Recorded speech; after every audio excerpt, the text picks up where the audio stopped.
L'église évangélique Venez à moi, située au Golf Kaboulamechi, sur l'avenue André Loumou, vous invite à participer à ces cultes. Chaque mardi, de 16h à 18h, enseignement biblique. Vendredi, de 12h à 16h, jeûne et prière.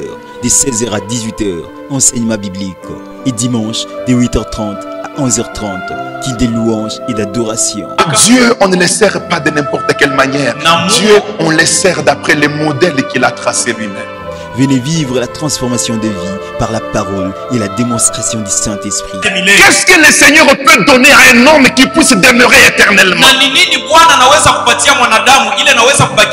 Si ce n'est que le royaume. Si ce n'est que le royaume.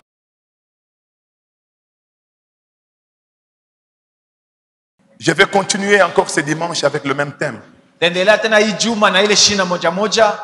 La gloire du ciel. Dans ce thème, je vais ce matin ouvrir une petite parenthèse comme une interpellation.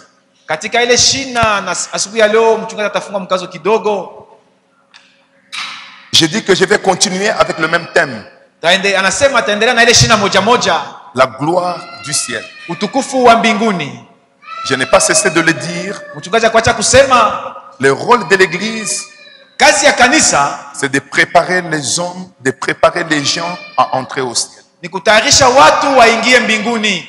Amen, amen. Amen. Le rôle de l'église que vous fréquentez, le rôle de toutes les églises chrétiennes, c'est de préparer les gens qui entrent dans ces églises-là à aller au ciel. Malheureusement, ce rôle n'est pas toujours bien compris. Au point que ce rôle est même négligé. Avant même de procéder à la lecture, bien aimé, permettez-moi de vous dire que l'évangile n'est pas social. L'évangile est céleste, mais l'évangile a un aspect social. Haina maneno ya kampuni ya watu, lakini injili ni ya Mungu, lakini inakuja na hatua moja ya maneno inaangalia watu. L'évangile est céleste dans ce sens que l'essentiel de l'évangile, ce sont les choses du ciel. Mais comme les hommes à qui on parle sont dans un monde physique, cet évangile s'occupe également de ces hommes-là dans ce monde où ils sont. Na injili inakuwa ya mbinguni, juu maneno banahubiri inakuwa ya mbinguni. Lakini bale batu wanayohubiri beko batu ba dunia na banahubiri kwa ngusu maneno yao duniani hapa. Mais malheureusement, bien aimé dans le Seigneur, beaucoup de gens prennent l'aspect social de l'évangile et en font la priorité de l'évangile. Na yaole sana wapendwa katika Bwana, batu wanakamata ile hali, ile hatua ya injili katika maneno ya watu, wanaifanya kama inakuwa ya msingi ya injili. L'évangile s'occupe des hommes en ce qui concerne leur vie sociale pour qu'ils soient en paix en attendant les jours où le Seigneur reviendra pour les prendre afin de les introduire au ciel. Injili inangaikia batu kwa maisha ya kawaida ni mkungoja Bwana akuye kuwakamata waende mbinguni. Ça c'est l'aspect social de l'évangile. Le Seigneur veut que pendant que tu es dans ce monde, quand tu es malade, que tu guérisses. Ça c'est l'aspect social de l'évangile. Le Seigneur veut que pendant que tu es dans le monde, que tu aies de l'argent, que tu résolves quelques problèmes de ta vie.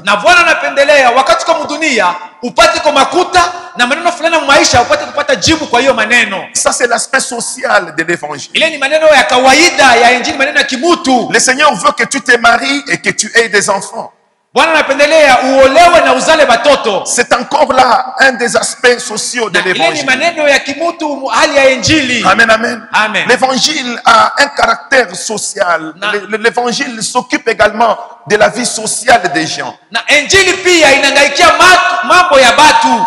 Mais ce n'est pas ça l'essentiel de l'évangile. L'évangile de notre Seigneur a comme point focal, a comme point prioritaire le ciel. Amen, amen. Amen. Il est important que nous parlions plus de la gloire du ciel que des aspects sociaux. kuliko hali inangaikia watu katika dunia katika maneno yao kawaida. Il y a une petite distraction qui est entrée dans la vie des gens au point qu'ils mettent plus d'importance, plus d'accent sur cet aspect social ou sur les aspects sociaux de l'évangile en oubliant l'essentiel, c'est-à-dire le ciel. Na kuna watu kama wanafanya kama batu zaidi basahabu yenyewe kwa ya maana ya mbinguni, lakini banaangalia zaidi ile nangaikia maneno ya kimutu ya kawaida. Je ne voudrais pas que ce soit ton cas. Sipendelei kuye hali yako ile. Je ne voudrais pas que ce soit ton cas, mon frère, ma sœur. Sipendelei kuye hali yako ndugu yako dada yangu. Dieu t'a donné un pasteur à qui il a révélé l'importance de l'évangile, c'est-à-dire le ciel. Laisse que ton pasteur que Dieu t'a donné te dise cette Mungu alikupatia mchungaji moja mwenye alimfunulia mafaa ya injili ya mbinguni, na muache akuhubiri ile injili. Je vous demande d'être très attentif. Na kuomba uwe msikilivu kabisa. Matthieu chapitre 13. Mathayo 13. On va faire plusieurs lectures. Tafanya masomi mingi leo. Ma diaconesse Ruth. Matthieu chapitre 13. Mathayo 13. Du 1er au 3e verset. Mstari ya kwanza mpaka ya 3. C'est la première lecture. Celui qui a trouvé peut lire. Ni usomi ya kwanza, wala napata anaweza soma. Oui, ma fille. Nous lisons Matthieu chapitre 13, du 1er au 3e au nom de Jésus. Amen. Ce même jour, Jésus sortit de la maison et s'assit au bord de la mer.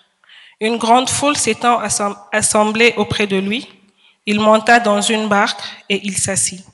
Toute la foule s'était née sur le rivage. Jusqu'au 3. Il leur parla en parabole sur beaucoup de choses et il dit. Jusque-là. Nous allons sauter, ma fille, toujours au même chapitre. Lisons des 10 jusqu'à 15. Permettez-moi de lire dans ma version, comme ça on va revenir à vous. Ce jour-là, Jésus sortit de la maison et s'assit au bord de la mer.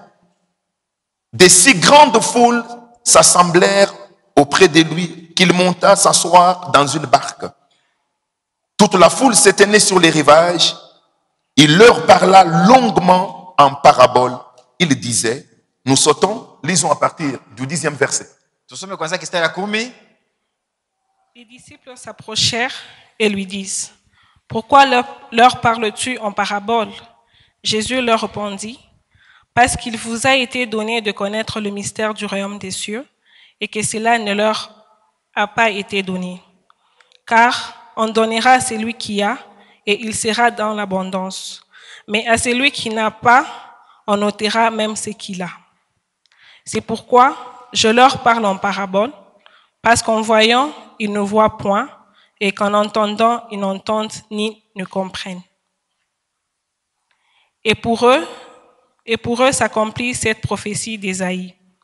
Vous entendrez de vos oreilles, et vous ne comprendrez point. Vous regarderez de vos yeux, et vous ne verrez point. Car le cœur de ce peuple est devenu insensible. Ils ont endurci leurs oreilles, et ils ont fermé leurs yeux, de peur qu'ils ne voient de leurs yeux, qu'ils n'entendent de leurs oreilles, qu'ils ne comprennent de leur cœur, qu'ils ne se convertissent et que je ne les guérisse. Amen. Amen. Allons lire dans Marc presque la même chose.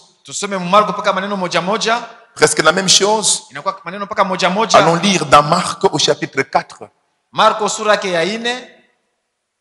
Du verset 10 au verset 12. C'est la même chose, c'est la même histoire. Marc chapitre 4, du verset 10 au verset 13, au nom de Jésus. Lorsqu'il fut en particulier, ceux qui l'entouraient avec les 12 l'interrogèrent sur les paraboles. Il leur dit, c'est à vous qu'a été donné le mystère du royaume des dieux, mais pour ceux qui sont dehors, tout se passe en paraboles. Afin qu'en voyant, ils voient et n'aperçoivent point, et qu'en entendant, ils n'entendent et ne comprennent point, de peur qu'ils ne se convertissent et que le péché ne leur soit pardonné. Amen. Amen. Enfin, la même histoire est également racontée dans Luc au chapitre 8. Allons-y ma fille, oui, Luc chapitre 8. Lisons les versets 9 et le verset 10. Luc chapitre 8, le verset 9 et 10. Ses disciples lui demandèrent ce que signifiait cette parabole. Il répondit, « Il vous a été donné de connaître le mystère du royaume des dieux, mais pour les autres, cela leur est dit en parabole, afin qu'en voyant, ils ne voient point, et qu'en entendant, ils ne comprennent point. » Amen, amen. Amen. Le petit sous-thème Na shina ndogo de notre prédication de ce matin, dans le grand thème, la gloire du ciel, ya mahubiri yetu asubuhi ya leo katika ile shina kubwa utukufu wa mbinguni, je l'ai ainsi intitulé, na mchungaji aliitia ouvre-moi les yeux et les oreilles. unifungue kwa macho na masikio. Ouvre-moi les yeux et les oreilles. Unifungue macho na masikio. Notre Seigneur Jésus aimait parler, aimait prêcher en parabole. Bwana wetu Yesu Kristo alipendelea sana kuhubiri na kufundisha katika fumbo. Et un jour, au petit matin, le Seigneur sort de la maison. Na siku moja asubuhi Bwana katoka munyumba, Il s'est mis à parler. akaanza kusema. Dans ma version, il est écrit des si grandes foules. Na Des maku- si grandes Na foules. mu Biblia mchungaji anaandika makutano makubwa sana, makutano mengi. Dans la version Louis Egon que notre sœur Jessica a lu, il est tout simplement dit une grande foule. Na mule Biblia dada Jessica alisoma anaandika tu makutano kubwa. Mais dans ma version Louis Egon révisée, il est écrit des si grandes foules, Na c'est-à-dire katika- des nombreuses grandes foules. Na katika Biblia mchungaji anaandika makutano mengi, watu makutano kubwa kabisa. C'est-à-dire beaucoup de gens s'assemblèrent autour de Jésus pour écouter ce qu'il disait. Ni kusema watu wengi sana walikusanyika pembeni ya Yesu ili basikie kile alikuwa anasema. Mais malheureusement, le Seigneur a tout dit en parabole. Na- Il a beaucoup parlé, il a beaucoup prêché, il a beaucoup enseigné, mais tout ce qu'il a dit là, il l'avait dit en parabole. Na Yaole Bwana alisema yote katika fumbo. Alihubiri kabisa na alisema mengi na yote alisema aliyoisema katika fumbo. Lorsque toutes ces foules se sont retirées, Na wakati ile makutano yote walienda, le Seigneur est resté avec ses disciples. na Bwana Mungu anabakia na wanafunzi wake. Ceux-ci lui posent la question. Na hao wakamuuliza, Maître, mwalimu, mais pourquoi tu leur parles en parabole? juu ya nini nawaambia katika fumbo? Tu es sorti pour parler. Ulitoka juu useme. Tu veux que les gens t'entendent, qu'ils t'écoutent. Unapenda watu wakusikilize. Mais tu te mets à leur parler en parabole. Na wewe unaenda kuwaambia katika fumbo. Tu leur parles d'une manière compliquée. Unawaambia katika namna moja isiyosikilika. Tu leur parles en faisant recours à un langage difficile à comprendre. Unawaambia na unawapeleka katika msemo moja kigumu waisikie. Mais ils ne te comprendront pas.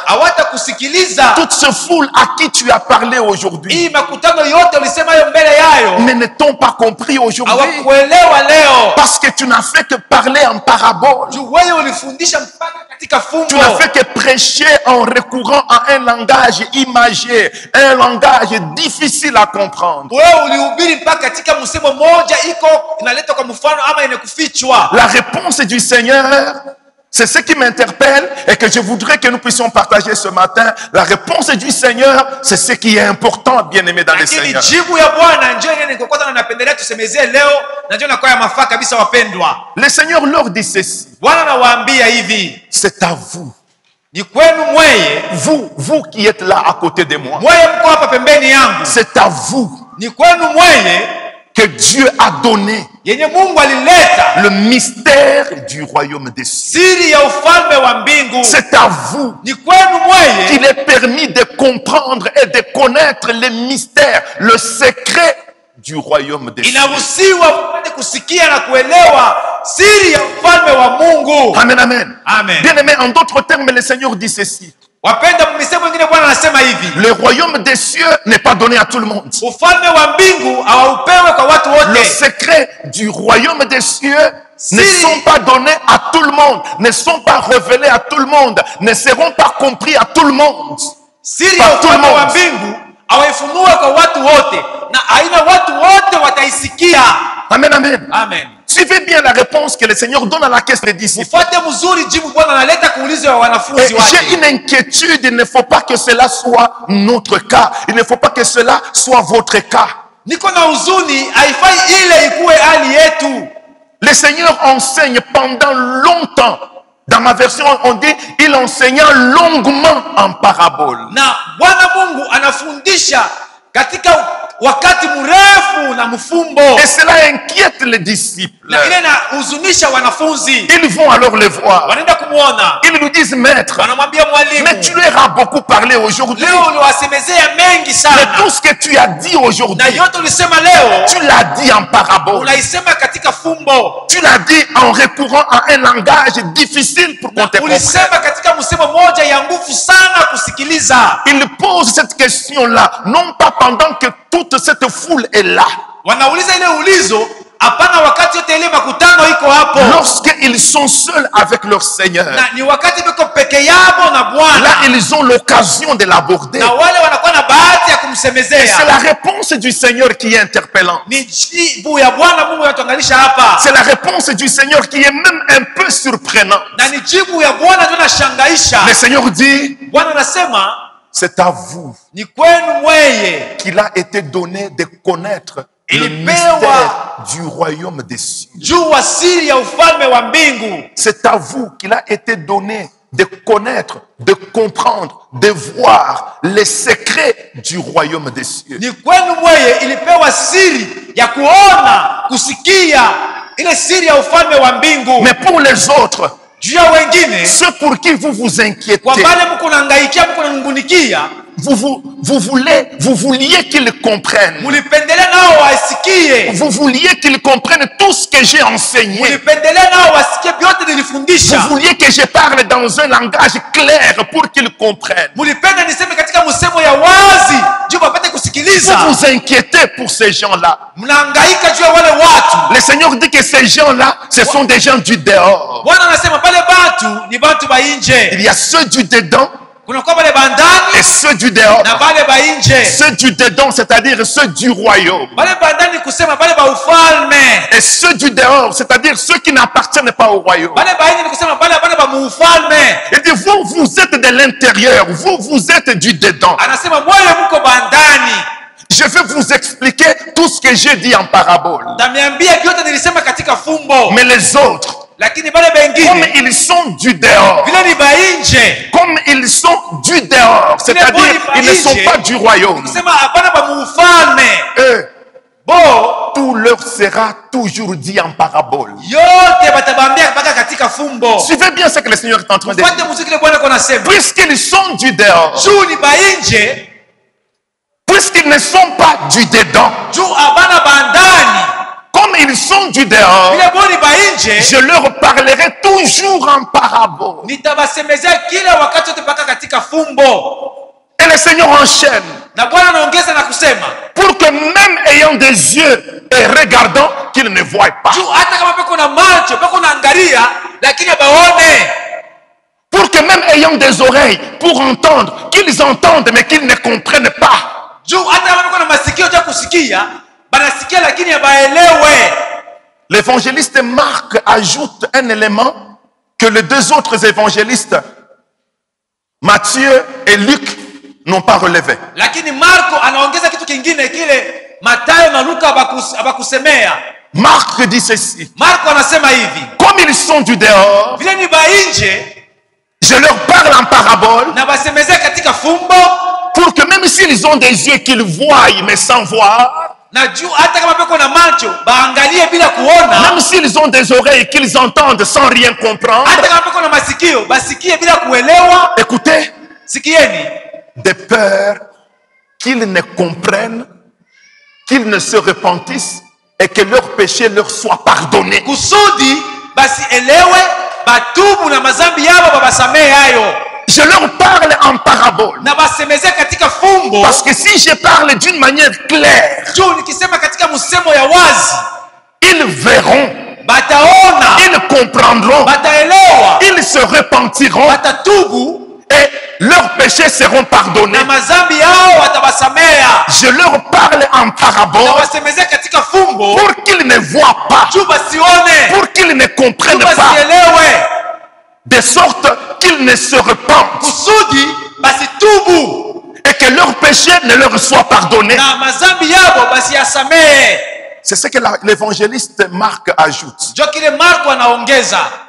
Ce que Marc ajoute là suscite beaucoup de discussions, même sur le plan théologique. Kile Marko anaongeza inaleta bubishi mingi hata katika kiteolojia On cherche à justifier ça de plusieurs manières. banapima kuisemea katika manamna mingi, Non, non, le langage du Seigneur est clair. Ça ne sert à rien de chercher des justifications. lakini msemo ya Bwana iko wazi, haisaidii kitu kutafuta vitu kusemea hayo. Le Seigneur dit clairement, Bwana anasema kwa wazi, je leur parle d'une manière difficile à comprendre pour qu'ils ne comprennent rien. na wasemea ama na baambia kuna mna moya nguvu juu basipate kusikia. Je ne veux pas qu'ils comprennent. Sipendelee basikie baelewe. Leurs péchés ne leur seront pas pardonnés. Il ne faut pas qu'ils comprennent. Mazambi yabo hawata basemea hayo, haifai baelewe. Amen, amen. Amen. Et le Seigneur fait allusion, Na hapa il Bwana recourt à un passage d'Ésaïe au chapitre 6, anakimbilia kistari moja Isaya sura ya 6 à partir du verset 9 jusqu'au verset 10. kuanzia mstari wa 9 mpaka wa 10. Le Seigneur dit, il reprend le passage d'Ésaïe où il est écrit, Bwana anarudiana kistari ya Isaya kwa banasema, vous verrez, vous regarderez, mais vous ne verrez rien. na mutaangalia lakini mtaona kitu. Vous entendrez, mais vous ne comprendrez rien. Mtasikiliza lakini hamtaelewa. J'ai peur, bien-aimés dans le Niko Seigneur, na boka wapendwa katika Bwana. que certaines personnes au milieu de nous Watu wengine katikati yetu soient comme ces gens dont on parle, wakuwe kama watu wanasemea hapa. qui ont des yeux pour voir, Beko qui na macho. voient, qui regardent, mais qui ne voient pas les choses telles Beko na que Dieu les macho voit. kuona banaangalia lakini baone ile vitu vinakuwa ba ufalme. Qu'ils ne voient les choses telles que Dieu les voit. Abaone vitu vile Mungu anaviona.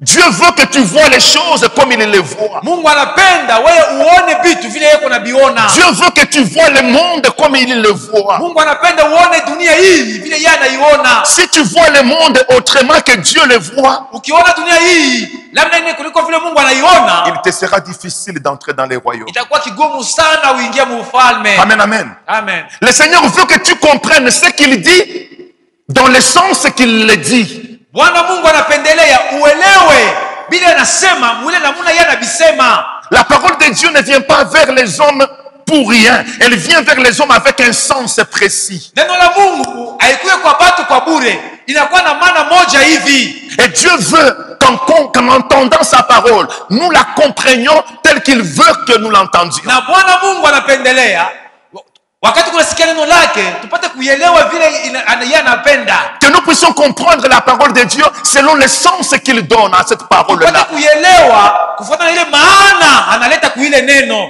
Tous ces jours, je suis en train de parler du royaume des cieux. Hii masiku yote mchungaji kwa semea ufalme wa mbingu. Et j'ai dit que le royaume des cieux n'est pas gratuit. Il y a un prix à payer pour Na le royaume. alisema kama ufalme wa mbingu hauna wa bure. Kuna kwa bei ya kulipa juu ya ile ufalme. Nous avons pris plusieurs images, plusieurs exemples dans la Bible. Tulichukua manamna mingi sana na mifano mingi Biblia. Permettez-moi d'y revenir un peu. Mturuhusu turudilie tena. Nous avons parlé de la parabole du trésor caché. Tulisemea ile fumbo ya hazina yenye kufichwa. L'homme qui a trouvé ce trésor caché Ule mtu ama mlimaji alipata ile fumbo ile n'était pas devenu propriétaire du trésor parce qu'il l'avait découvert. Yeye alikuwa mkubwa wa ile hazina juu aliivumbula. Il a payé un prix pour en devenir Alilipa propriétaire. bei juu kwa mkubwa ya ile hazina. Il est allé vendre tout ce qu'il avait Alienda kuuzisha yote alikuwa nayo. pour venir acheter les champs dans lesquels il avait trouvé le trésor. Ile mashamba alipata moazina. Et c'est ainsi qu'il en est devenu propriétaire. Kwa maana alikuwa mwenye ile mashamba. Il a payé les prix. Alilipa ile bei. Et le Seigneur dit que le royaume des cieux est semblable à ce trésor caché. Na Bwana Mungu anasema ufalme wa mbingu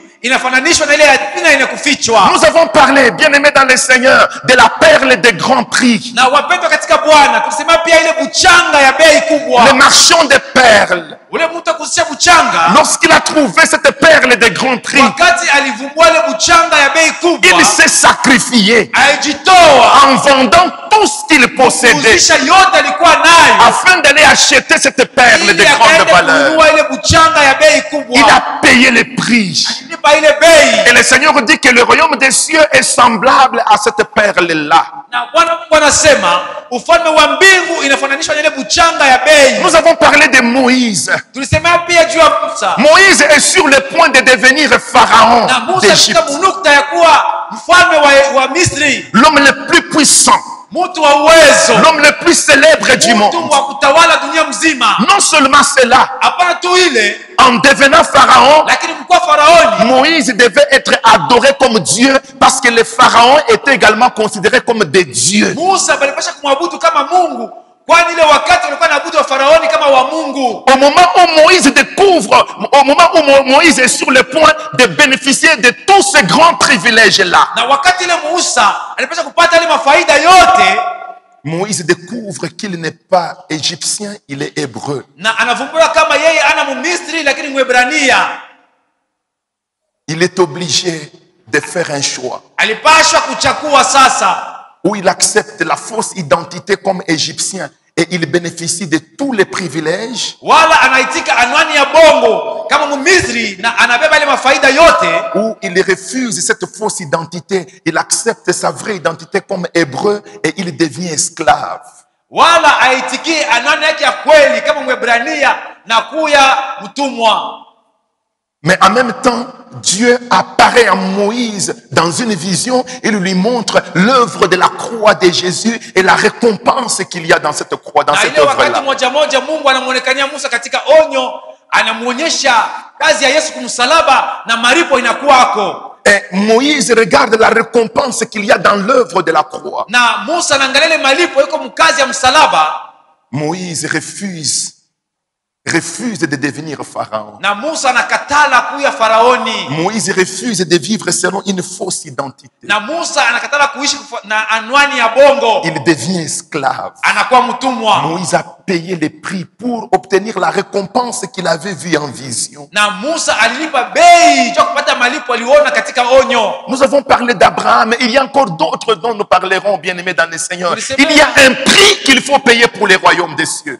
Tulitaya pia Abrahamu, kuna kuya watu wengine tutataya, kuna kuwa bei ya kulipa cha kuingia mfalme wa mbingu. Amen, amen. Amen. Il y a un prix qu'il faut payer. Kuna kuwa bei inafai kulipa. Et j'ai résumé en disant, Na mchungaji alifupisha ce mkusema, prix-là, ile bei c'est le sacrifice que Dieu attend de toi. ni ile kujitoa Mungu anangoja toka kwako. Sacrifie-toi pour l'œuvre de Dieu. Ujitoe juu ya kazi ya Mungu. Sacrifie-toi pour suivre le Seigneur. Ujitoe cha kufuata Bwana. Tout ce que le Seigneur veut que tu abandonnes, quels que soient les profits que tu en tires, abandonne. Yote Bwana anapenda waache.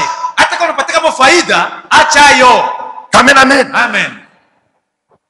Tout ce que tu fais dans ta vie et que le Seigneur n'accepte pas, que le Seigneur désapprouve, Yote kunafanya mu maisha ile yenye Bwana asiitikie, yenye Bwana asikubali, à cause du royaume, juu ya ufalme, à cause du royaume, juu ya ufalme, abandonne-les. uyache, Sacrifie-toi. ujitoe. C'est ça le prix qu'il te faut payer. Ndio bei ile nafai ulipe. J'en parle. J'en parle. Niko nasemea hayo. Mais est-ce que les gens comprennent? Eti bantu bako naelewa.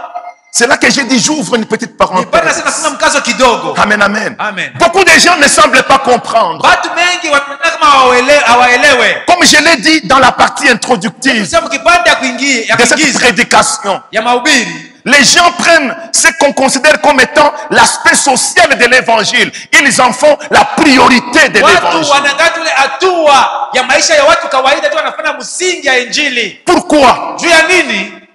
Parce qu'ils ont des yeux, Juu bako na macho mais incapables de voir la richesse de l'évangile. lakini hawawezi kuona utajiri wa injili. Ils lisent la Bible. Wako wanasoma Biblia, Ils voient tout dans la Bible. wanaona yote ndani ya Ils peuvent Biblia, voir toutes les richesses dans la Bible, wanaweza kuona mautajiri yote Biblia, mais incapables de voir les royaumes des cieux dans la lakini Bible. hawawezi kuona ufalme wa mbingu. Ils ont des yeux, Beko na ils macho, regardent, wanaangalia mais ils ne voient rien. lakini hawaone kitu, Si ce ne sont que les richesses du monde. kama tu ana mautajiri ya dunia hii. Amen, amen. Amen. Ils lisent la Bible. Beko wanasoma Biblia, Ils entendent parler de la parole de Dieu. wanasikia kusema neno la On leur Mungu, prêche tous les jours. wanahubiri kila siku, Mais leurs oreilles lakini masikio yao sont incapables de comprendre haiwezi kuelewa ce que dit la parole de Dieu au sujet du royaume. kile neno la Mungu inasema kuhusu ufalme. Au début de ce mois d'octobre, Kumwanzo wa hii mwezi wa 10, le pasteur Nagui est venu me voir. mchungaji nataka kuona mchungaji Il Jean-Jacques. dit, pasteur, j'aimerais pendant tous les mois d'octobre qu'on entame une matinée de combat spirituel dans tous les cultes matinaux, accepter que je dirige, accepter que je prêche et que j'emballe les gens dans les combats spirituels. Asema napendelea hii mwezi yote ya 10 maibada yote asubuhi tuingie katika vita ya kiroho na uniruhusu nipate kuhubiri na kuingiza watu katika hiyo vita. Nous allons prier pour que les liens soient brisés dans la vie des gens. Tutaomba juu makamba ivunjike maisha Nous ya allons watu. prier pour détruire la puissance de la sorcellerie dans la vie des Tutaomba gens. kuharibu uwezo wa ulozi maisha ya watu. Nous allons prier pour que les liens, les prisons dans lesquelles les gens sont enfermés soient brisés. Tutaomba juu vifungo kule watu bekwamo vipate kuanguka na kuvunjika. Nous allons prier pour que les gens soient bénis. Tutaomba juu watu wabarikiwe. J'ai dit, mais moi-même, je suis un guerrier dans la Na prière. mchungaji anasema na hata mimi mwaniko mpiga vita katika Pasteur, maombi. je vous l'accorde. Je vous donne Mchungaji l'autorisation. lagi inakupatia ile ruhusa. Et on l'a annoncé ici à Na l'église. balitangaza hapa ukanisa. J'ai vu dans les cultes du matin, Tuliona maibada ya asubuhi. même des gens qui habitent loin, Hata pale bantu banakalaka mbali. même des gens qui ne sont jamais venus un seul jour au culte matin. Hata pale bantu bayakuweka hata siku moja muibada asubuhi. Je les ai vus venir Mchungaji alibaona kukuja pour les combats juu ya spirituels. vita ya kiroho. Amen, amen. Amen. Je les ai vus venir, la salle était remplie. Tuliona kuja Alors chumba que- ilikuwa imekujaa. Alors qu'habituellement, quand nous sommes au culte matinal, nous sommes une dizaine de personnes, mais nous atteignons kawaida- facilement 50 personnes. Ukikuwa muibada asubuhi kulikuwa watu 10, lakini ile vita ya kiroho watu walikuwa bengi. Amen, amen. Amen. Mais quand on parle du royaume, Lakini wakati wanasemea ufalme, les gens ne comprennent pas. bantu baelewe. Alors, un jour, un mardi, j'ai dit dans cette salle, j'ai dit non, moja, mchungaji alisema muhii chumba j'ai dit non, j'arrête. J'arrête les matinées du combat, il n'y en aura plus. tunasimamiza ile maasubuhi ya vita. Parce que les gens viennent plus pour les combats plutôt que pour les royaumes. Watu wanakuwa zaidi juu ya vita kuliko juu ya ufalme. Amen, amen. Amen. Combien de gens n'ai-je pas reçus dans mon bureau et même à la maison? Batu bangapi mtuweza kupokea muofisi yake hata kunyumba. Pasteur, Mchungaji, non, ce que vous avez fait n'est pas bon. ile ulifanya haina mzuri. Pasteur, les gens ont des problèmes. Mchungaji, batu wako na Pasteur, mamambo. les gens veulent prier. Mchungaji, batu wanapenda kulomba. Les gens ont des problèmes, Batu wako na pasteur. mamambo mchungaji. Laissez que les combats continuent. Acha mavita iendelee. J'ai reçu pas moins de 10 personnes. Alipokea zaidi ya batu 10. Aucune de ces personnes-là ne m'a dit, Hata mtu mmoja alikumwambia mchungaji, pasteur, mchungaji, laissez que les gens prient pour que leur vie spirituelle soit remplie du Saint-Esprit. acha batu baombe juu maisha ya kiroho ijazwe na Roho Mtakatifu. Je vous dis, toutes les personnes qui m'ont vu m'ont dit, pasteur, les gens ont des problèmes. Les Batu wote gens waliona mchungaji souffrent, les walisema gens paka peinent. mchungaji, batu kuna mamambo. Amen, amen. Amen. Que voulez-vous que nous comprenions par là? Mnapenda tusikie nini kwa ile namna? Les gens peuvent comprendre, les gens peuvent voir l'aspect social de l'évangile. Watu wanaweza kuelewa vizuri maisha ya kawaida ya watu. Mais les gens sont incapables. Non, je dis, les gens peuvent voir, les gens peuvent comprendre l'aspect social de l'évangile. Watu wanaweza kuelewa ile nukta ya kawaida ya maisha ya Injili. Ce qui se trouve dans la parole de Dieu Ile inakuya ndani ya neno la Mungu et qui améliore les conditions de vie des gens. na inatengeneza hali ya batu ya maisha yabo. Ça, les gens comprennent. Ile batu Et wanaielewa ça, les gens s'y na attachent. batu wanaambatana hako. Mais quand il s'agit Na kama pale ikikuwa du royaume, juu ya quand ufalme, il s'agit du royaume, ikikuwa juu ya ufalme, là, les gens ne comprennent pas. pale batu baelewe. Là, les gens voient, mais ils regardent, mais ils ne voient rien. Lakini pale batu wanaangalia lakini baone kitu. Je crains, bien-aimés dans le Seigneur, que vous ne soyez dans ce cas-là. Naongopa wapendwa katika Bwana, mko katika ile hali. Ma crainte ce matin, Oga ya mchungaji wetu que asubuhi ya vous ne leo. soyez pas parmi ces gens-là Msiwe katikati ya wale watu. à qui Jésus dit, Bali Yesu anasema, ils ont des yeux pour voir, beko na macho cha kuona mais ils ne voient rien. lakini baone kitu. Ils ont des oreilles pour entendre, Beko na masikio cha kusikia. ils entendent sans rien comprendre. Anasikia bila kuelewa kitu. C'est ça ma crainte ce matin, Oga ya bien-aimés dans le mchungaji Seigneur. asubuhi ya leo wapendwa. Parce que si vous ne voyez rien, Kama muone kitu, cela veut dire que vous ne voyez pas le royaume des cieux. kusema hamuone ufalme wa Et mbingu. puisque vous ne le voyez pas, vous n'y entrerez pas. Juu amuione Si hamtaingia. vous ne comprenez rien, Kama muelewe kitu, c'est-à-dire que vous ne comprenez pas ce que c'est le royaume des cieux. sema amuelewe ufalme wa Mungu ni Et par nini, conséquent, vous n'y entrerez pas. na matokeo yake Et hamtaingia. alors, mais ça vous aura servi à quoi de devenir chrétien? Na itakusaidia kunini kuwa Mkristo? Ça vous aura servi à quoi de payer les transports, de venir parfois de très loin pour venir à l'église? Na itakusaidia kunini unatoka mbali unalipa transport yako kwa mkanisa? Ça vous aura servi à quoi de prendre le peu d'argent que vous avez et que vous obtenez difficilement, de le donner comme offrande à l'église si vous n'entrez pas dans les royaumes des cieux? Ça vous aura servi à quoi, bien-aimés dans le Seigneur? Itakusaidia kunini kwa kamata ile makuta yako kidogo uliipata kwa nguvu, unaitoa mkanisa na uingie kufalme wa mbingu. J'aimerais qu'aujourd'hui, avant que tu ne quittes la salle, que tu pries pour que le Seigneur t'ouvre les yeux et que tu vois les choses comme Dieu les voit. Napendelea leo mbele yako kutoka mwi chumba uombe juu Mungu akufungue macho uone vitu vile yako nabiona. Que le Seigneur t'ouvre les oreilles afin que tu comprennes ce que Dieu veut que tu comprennes. Na Bwana akufungue masikio juu uelewe vile yeye anapenda upate kuelewa. Amen, amen. Amen. Le vendredi, j'ai parlé des mots d'Abraham. Na mkazitano mchungaji alisema juu Abraham. Amen, amen. Amen. Dieu dit à Abraham. Mungu anamwambia Abraham. Regardez la vision des hommes que Dieu veut que nous soyons.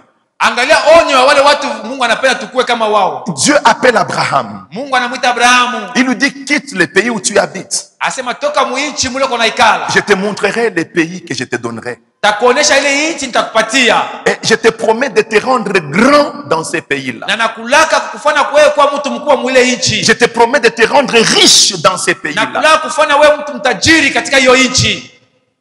Abraham obéit. Abraham anatii. Ce qui est d'abord grave, c'est que la Bible dit Abraham obéit et parti pour un pays qu'il ne connaissait pas. Ça, c'est très grave. Ile inakuwa ya nguvu sana. Abraham anatii, anaenda mule inchi yenye ashijue. Ni mambo ya nguvu. Nous en parlerons un autre jour. Tutaisema siku nyingine. Abraham s'en va. Abraham anaenda. Et Dieu l'amène dans les pays qu'il lui avait promis. Na Mungu anampeleka mule inchi alimulaka. Un beau pays. Inchi ya mzuri. Un beau territoire. Budongo mzuri. Où l'élevage va prospérer. Kule bivuko vitaendelea. Où l'agriculture va prospérer. Kule kazi ya kilimo itaendelea. Un territoire bien sécurisé avec plusieurs montagnes tout autour. Wazi moja ya mzuri na milima kando kando yote. Abraham peut mettre même des gardes, des vigiles sur toutes ces montagnes-là, en train de voir si un ennemi est en train de venir de loin, on peut déjà l'attaquer. On peut l'arrêter. Abraham anza kutata wapelelezi jua ile milima ili wako naangalia kama adui anakuja waweza mara moja kwenda kumshambulia. Mais écoutez ce qui est grave. Sikile kwa ya nguvu. Abraham arrive dans ce pays prospère là. Abraham anafika mule inchi ya kuendelea. La Bible dit Biblia inasema Abraham a construit des tentes. Abraham alijenga mahema parce qu'il se disait jua alikuwa anasema qu'il attendait une ville dont Dieu lui-même est l'architecte et le constructeur. Alikuwa anachunga ile inchi yenye Mungu ndio anakuwa mjengaji. Dieu a donné ce beau pays à Abraham. Mungu alimpatia Abraham ile inchi ya mzuri. Dieu lui a également montré une vision. Mungu alimuonyesha pia onyo d'une autre ville mais qui est céleste. Ya inchi nyingine lakini inakuwa ya mbinguni. Dieu lui a donné une vision alimpatia onyo où Abraham a vu le royaume des cieux. Abraham aliona ufalme wa mbingu katika où il y a également des maisons. Kule où il y a également des maisons. Kule kunakuwa pia manyumba. Mais des maisons qui sont construites par Dieu lui-même. Lakini ile manyumba ni Mungu mwenyewe analijenga. Des maisons qui ont été dessinées par Dieu lui-même. Na ile manyumba ni Mungu mwenyewe alifiatula. Alors quand Abraham voit cela, wakati Abraham anaona hivi, il arrive dans les pays que Dieu lui a donné. Anafika muichi Mungu alimpatia. Abraham dit pourquoi vais-je torturer mon âme en cherchant à construire des grands palais? Pourquoi vais-je torturer mon âme en cherchant un confort extraordinaire? Mais je préfère habiter même dans une tente pourvu que j'aille un jour habiter dans ce que Dieu a préparé là. Abraham anasema kwa nini nitangaisha nafsi yangu kujenga manyumba makubwa hapa, lakini napendelea niishi hata katika hema, lakini ya maana niingie muile kifazi Bwana Mungu alionyesha. Abraham paye également les prix. Abraham analipa pia bei. Il refuse tous les conforts du monde. Anakatala maneno ya mzuri kwa dunia hii. J'ouvre une petite parenthèse pour te dire, même quand Dieu t'aura grandement béni pour que tu construises ta maison, hata wakati Mungu atakubariki sana juu nyumba yako, ne te tourmente pas en cherchant une maison avec une architecture compliquée. Un jour tu vas mourir, cette maison-là va rester. Construis quelque chose de bien où tu peux habiter avec ta famille, sachant que Dieu a construit pour toi une maison au ciel. Usihangaike kutafuta kujenga nyumba moja ya majengo kama lamuna gani. Jenga tu nyumba ya kwenea ya muziki, utaishi na jamaa yako. Le prophète Esaïe dit, le monde chancelle, le monde titube, le monde va tomber. Na nabii Isaya anasema dunia kuna tingizika, dunia itaanguka. Vous voyez, quand un homme a déjà bu, unaona mtu wakati ashakunywa, il est ivre. Maintenant il marche sur la route. Il rentre chez lui. Il est en train de tituber. Il est en train de trembler. Il est en train de tituber. Il tremble. Il n'est plus stable. Donc antena mwenye kusimama Le vizuri. prophète Esaïe dit, Nabii Isaya anasema le monde chancelle, dunia iko na le lempa. monde titube, Dunia iko na le tingizika. monde va tomber. Dunia itaanguka. Voilà le monde dans lequel vous ne rêvez qu'un palais. Le monde dans lequel vous ne rêvez qu'un palais. Na dunia mlio kuna lota mpaka nyumba ya mzuri Le sana. monde dans lequel vous ne rêvez qu'avoir une maison à Kinshasa, une maison à Bukavu, une maison à Goma, une maison à Kisangani, une maison à Paris, une maison en Chine, une maison à Dubaï. Voilà le monde. Wewe kuna lota mpaka kwa na manyumba majimbo yote mpaka hata na kuma nchi ya Marekani. Mais voyez le monde tel que Dieu le voit. Ona dunia vile Mungu anaiona. Dieu ne voit pas ce monde, un monde stable. Mungu aione dunia hii kama dunia inakuikaa fasi moja na kusimama. Amen, amen. Tu peux acquérir tous les diplômes du monde. Waweza kupata makaratasi yote ya dunia hii. Mais ce Lakini monde où tes diplômes là sont importants, dunia ile mle ndani yake ile makaratasi yako ya masomo ce kuna monde va faida. tomber d'ici là. Itaanguka baada masiku kidogo C'est hapa. un monde déjà ivre de son péché. Dunia ishakulewa na dhambi Quand un homme yake. est ivre de l'alcool, il titube. Wakati anashakulewa na pombe analempa Et le monde est ivre de son péché. na dunia inalevika na Mais dhambi vois le yake. monde comme Dieu le voit, ma Ona soeur. dunia Mungu anaiona dada Vois le yangu. monde comme Dieu le voit, mon Ona frère. dunia vile Mungu anaiona ndugu yangu. Que tes oreilles s'ouvrent, que tu comprennes. Masikio yako ifungurike na Que tu uelewe. comprennes que ce que Dieu veut dans ta vie. Uelewe kile Mungu anapenda maisha yako. Dieu veut que tu entres dans le royaume. Mungu anapenda uingie muufalme. Laisse-moi te surprendre. Itakushangaisha. Dieu ne t'a pas appelé pour qu'il te bénisse dans ce monde. Mungu akuita ndio kubariki mwi dunia. Dieu t'a appelé pour t'introduire dans le royaume. Mungu alikuita ndio kuingize muufalme. Mais en attendant qu'il t'introduise dans le royaume, Kungoja kuingize muufalme. il te donnera ce dont tu as besoin. Atakupatia yote kwa nayo Si lazima. tu as besoin d'un homme pour t'épouser, Dieu te le Uko donnera. lazima na bwana kuoa, Mungu Si tu as atakupatia besoin yeye. d'une femme à épouser, Dieu te la donnera. Kama uko lazima na bibi wa kuoa, Mungu Si tu as atakupatia besoin yeye. d'une bagnole, Dieu te la Kama donnera. uko lazima na gari, Mungu Mais atakupa. Dieu ne t'a pas appelé pour ces choses-là. Lakini Mungu akuita juu ya vile vitu. Tous ceux-là qui pensent que c'est ça le rôle de l'église, Wote wanazania kama ndio kazi ya kanisa leurs ile. yeux sont aveugles. Macho yao iko ya kipofu. Leurs yeux sont aveugles. Macho yao inakupofisha. Pendant que je prêche comme ça aujourd'hui, Wakati hapa tunahubiri vileo, il y a peut-être quelqu'un dans l'assemblée en train de dire dans na son singine cœur, kwa mmoja makutano kwa nasema muro yake. en tout cas, leo mahubiri ya leo ndio tubule. En tout cas, la prédication d'aujourd'hui c'est vraiment très nul. Mahubiri ya leo ndio La tubule prédication leo. d'aujourd'hui c'est zéro. Pasteur atufanye kintu leo hata. Le pasteur n'a rien fait aujourd'hui. Tout simplement parce que tes yeux sont Juu ya aveugles. nini? Macho yako inakupofisha. Tu as des yeux pour voir mais tu ne vois pas. Una macho cha kuona lakini uone. Tu as un cœur pour comprendre mais ton intelligence est obscurcie. Uko na roho cha kusikia lakini akili yako yeko katika Tu as giza. des oreilles pour entendre mais tu ne peux pas comprendre ce qu'on Kuna dit. masikio cha kusikiliza lakini hutaweza kuelewa kile bako nasema. Le Seigneur t'appelle à de grandes choses plus Bwana que de l'argent. anakuita kwa vitu vikubwa kuliko Le fedha. Seigneur t'appelle à de grandes choses plus que le mariage. Bwana anakuita kwa vitu vikubwa kuliko ndoa. Le Seigneur t'appelle à de grandes choses plus que le travail. Bwana anakuita kwa vitu vikubwa kuliko kazi. Mais comment jusqu'à présent, depuis que les pasteurs parlent du sacrifice comme les prix à payer pour entrer dans les royaumes, comment est-ce que jusqu'à présent tu n'arrives pas à te sacrifier, mon frère? Comment jusqu'à présent tu n'arrives pas à te sacrifier, ma soeur? Crois-tu que de cette manière-là, tu entreras dans les royaumes? Sasa tokea mpaka mchungaji kwa anasema juu ya kujitoa. Namna gani wao ufike mkujitoa, ndugu yangu, dada yangu? Unazania kama kwa ile namna utaingia muufalme? Amen, amen. Amen. Alléluia. Amen. Regardez vous-même dans le monde. Mujiangalie mwe benye katika dunia hii. Les églises où on donne des eaux aux gens Makanisa liko napatia bantu mamaji. pour que leur vie change. Juu maisha yao igeuke. Parce que les eaux qu'on leur donne ne les introduiront jamais dans les royaumes. Juu wale watu wanapatia ile mamaji wale wapapatia. Ces églises-là sont bondées des gens. Ces églises-là sont remplies de gens. Ile makanisa inajaza na batu. Moussé, aujourd'hui ça ne va pas. Amen, amen. Amen. Je reprends. Narudilia. Observez bien dans le monde. Muangalie mzuri mudunia. Les églises où on donne des eaux aux gens. Ile makanisa yanapatia bantu mamaji. Va te laver. Wendo kanawe. Va boire. Ukakunywe. Va mettre dans ta baignoire. Ukatie mfazi yako ya kuoga maji. Va asperger sur tes vêtements. ukamwange pa manguo yako, Les démons vont partir. mademoni itaenda, La puissance de la sorcellerie va être détruite. uwezo ya buloji itaharibiwa. Ces églises-là Ile makanisa sont remplies de gens, inayala na bantu, mais les eaux lakini maji ne feront entrer personne au ciel. haitaingiza hata mtu moya mbinguni. Amen, amen. Amen. Les églises où on donne des huiles aux gens, Makanisa liko napatia bantu mafuta, c'est même devenu un commerce. inakuwa hata biashara. Il y a des gens qui ont ouvert leur boutique d'huile d'olive juste en face des églises. Kuko bantu balifungula maduka yabo ya mafuta ya mpafu mbele ya makanisa. Quelqu'un qui a oublié d'acheter pendant la semaine, il peut acheter là. Ule mtu alisabu kuuza mafuta mjuma atauza pale mbele ya kanisa. Et quand vous suivez bien la filière, les propriétaires de cette boutique-là en face de l'église, c'est les pasteurs. Il s'est caché derrière quelqu'un. Ukifuata mzuri mambo ya ile duka ile, mwenye nayo ni mchungaji anafuchama nyuma ya mtu moya.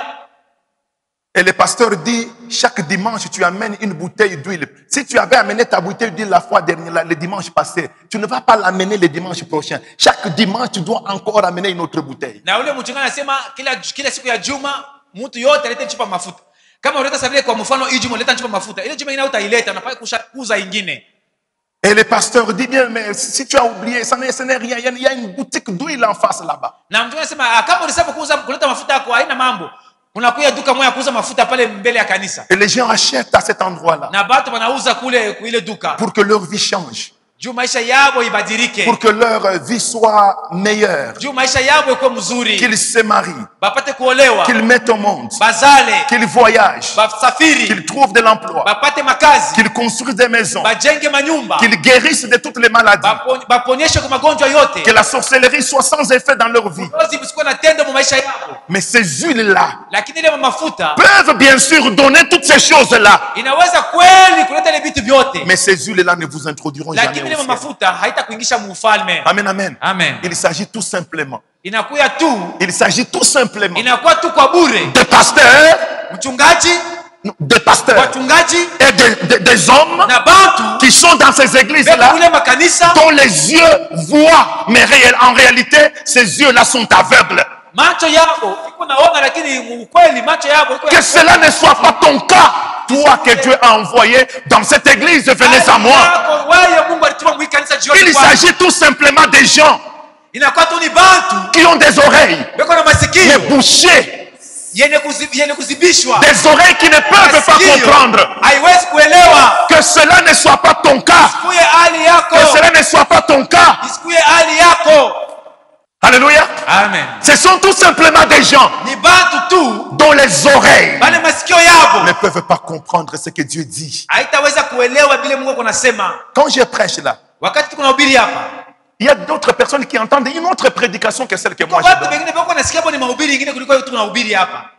Ils comprennent autre chose que ce que moi j'ai dit.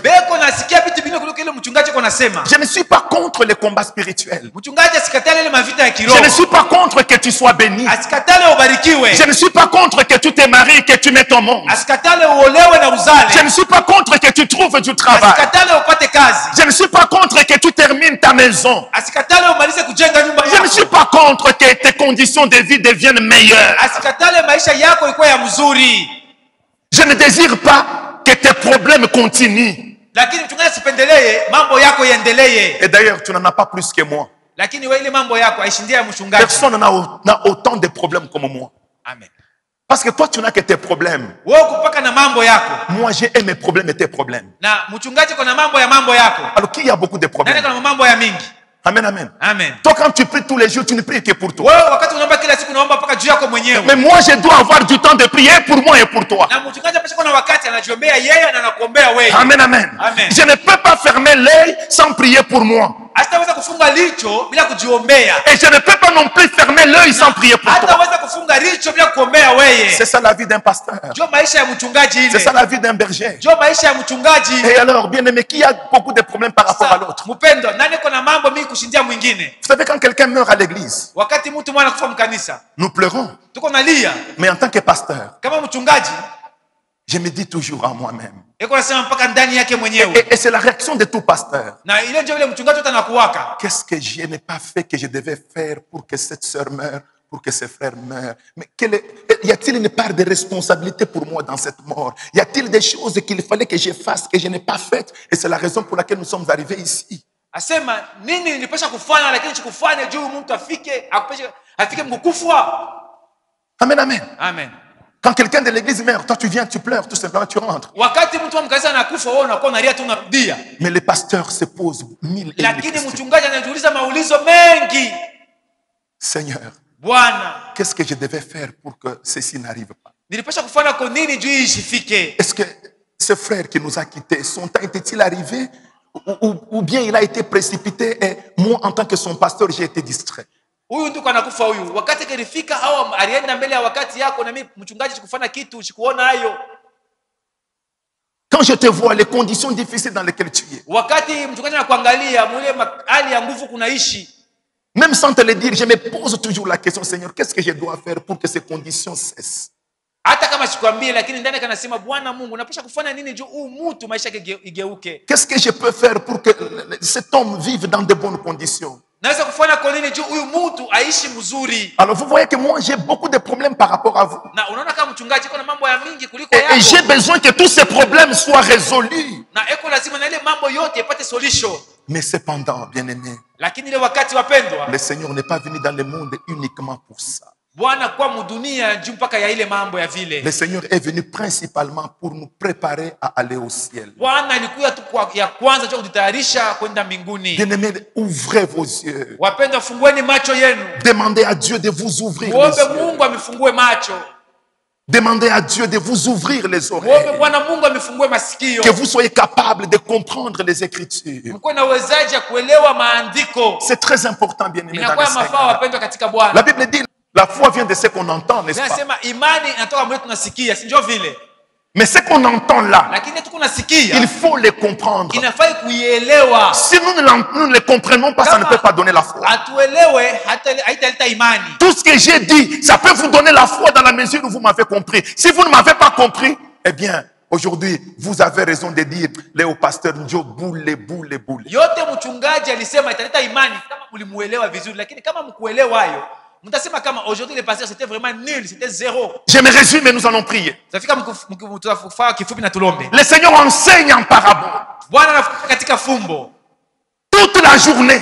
siku yote mzima. Il donne beaucoup d'enseignements. Analeta mafundisho ya Il mingi. parle en parabole. Anasema katika fumbo. Les gens ne comprennent pas. Bantu baelewe. Les disciples s'inquiètent. Wanafunzi wanangaika maro yabo. Et quand les foules sont parties, Wakati makutano naenda, les disciples vont vers Jésus.